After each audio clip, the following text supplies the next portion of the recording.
എൽബിന്റെ വെള്ളിലേക്ക് ഏവർക്കും സ്വാഗതം. ഞാൻ ഇന്ന് നിങ്ങളെ പരിചയപ്പെടുത്താൻ പോകുന്നത് ഈ സൈസ് തുണിയാണ്. ഇത് നമ്മൾ വിലയ്ക്ക് മേടിക്കുമ്പോഴേ ഇങ്ങനെ തന്നെയാണ് കിട്ടുന്നത്.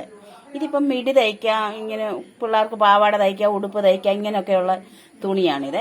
അപ്പം നമുക്ക് ഈ ഞുറിവ് ഇതിലുണ്ട്. ഈ ഞുറിവ് ഇങ്ങനെ തന്നെ കിട്ടണം നമുക്ക് തയ്ക്കുമ്പോൾ.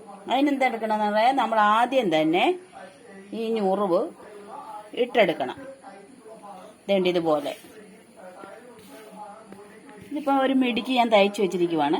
ഇതുപോലെ അതേ സൈസിൽ തന്നെ നമ്മൾ ആ ചെറിയ ചെറിയ നുറുവുകൾ ഇങ്ങനെ ഇട്ടെടുക്കണം പാവാട തയ്ക്കാനായിട്ട്. അല്ല വേറൊരു ഞുറിവ് ഇതേ പറ്റത്തില്ല.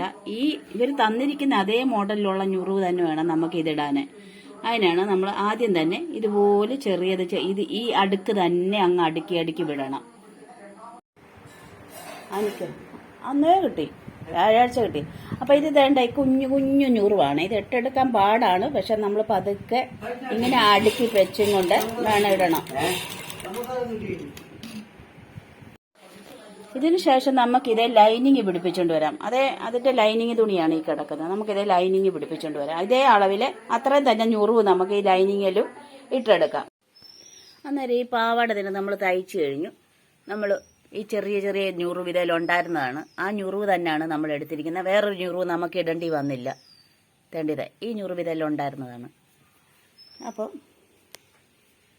നമ്മൾ ഒരു പാവാട തയ്ച്ചു. നമ്മൾ ഒരു പാവാടയ്ക്ക് തുണി മേടിച്ചെങ്കിലും നമുക്ക് 2 പാവാടയ്ക്ക് കാണും. തേണ്ട ഒരു പാവാടയ്ക്ക് ഇട്ടിരിക്കുന്നു. ഇനി ഇത് നമുക്ക് ഇതുപോലെ തന്നെ ഈ ഞുറിവ് അടുക്കിയെടുക്കാം.